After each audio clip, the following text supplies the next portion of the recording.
If you're looking to sell your home in Northern Virginia or anywhere in the United States, quite honestly, there are things that you need to know before you get started. And I'm going to go ahead and give you the 5 top seller tips so that you can have even more success as you move forward. Okay, let's go ahead and jump right in. I'm Kim Barber with Kim Barber Group and eXp Realty, and I've helped thousands of owners and agents with real estate since 2004. Okay, so the first thing, which is not even going to count, is we know it's a seller's market and that it's in your favor. So this video is not going to repeat that. But the first thing is to understand that the interest rates are rising. So how does that affect you as a seller? So I'm going to share it with you this way. If a buyer is coming out, and I'm going to use easy numbers, $400,000. Now in Northern Virginia, our median sales price is obviously much higher than that, but it's an easy example. So if you have a buyer or price at $400,000 and it goes up 1%, the interest rate goes up 1%, that is going to raise a buyer's mortgage payment by approximately $238. That might sound like an exact number, but anyway. All right, so what that means to the buyer is that's $45,000 less of a sales price that they can afford with the same kind of budget, right? So as a seller, the higher that those interest rates go up, the more impact that can have on the pricing to go down, all right? Or a leveling, right? So that's the first thing to understand. The rising interest rates have a negative effect on the sales price. Okay, so the second thing to understand are the costs. How much does it cost to sell your home? I'm going to give a Northern Virginia example.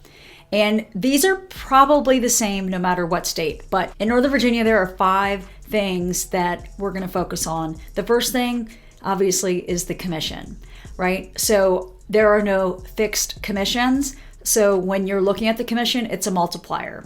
No matter what it is, multiply the anticipated sales price by the commission. That's one of your big costs.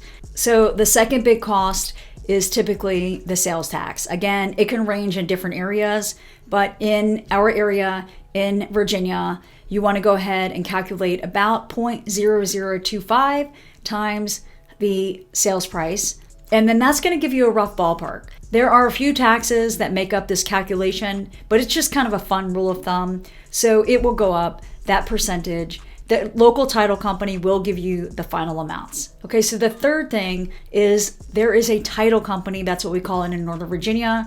There are also words called an escrow company, and that's what we use in Virginia. So the title company is going to have a lot of different fees. There's deed preparation, which is by the attorney.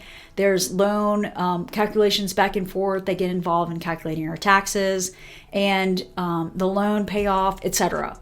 So they are going to charge different kinds of fees. So I'm going to give you a summary. You could guess and estimate about $850 to $1,150 as the range of all of this combined. Okay, so the title fee, the range is about $850 to $1,150. Perhaps it could vary. Then you will get also this information when you finally select your title company. So the fourth thing has to do is if you are in an HOA or a condo association, they're going to charge you a fee to get what they call a resale package. And the resale package is required by law. It is not a contingency that can be waived. Maybe you're going to hear that it is, but it's a law that it cannot. So anyway, you as a seller will have to order the HOA or the condo association documents called the resale package, and they roughly run between $250 and $450 for each package. So there are sometimes a double association, and each one will have their own fee. That is something that is required by law. Same with the taxes, and so you can count on those. All right, so the fifth thing has to do with a few inspections. So I know a lot of buyers right now are waiving inspections. However, if there's a loan attached and there's a termite inspection, which doesn't cost a lot. So lots of times the buyer will take on that cost. However, if your home does have termites or other wood eating insects like bees or ants, then as a seller, you have to remedy that because it is a lender required repair. And so that is in the contract. The other thing is very similarly with the well and the septic. It is considered a lender required repair, and those do need to run for FHA, VA, and most conventional loans. So the inspections, the HOA condo fees, the state taxes, the commissions, and the title fees. Those are the 5 key things that will make the bulk of your costs. Okay, so the next thing to know is that your house really does need to be in good condition for it to sell well. So even though this is a seller's market, if you want to get top dollar for your home, it's really important that you get your home in nice condition.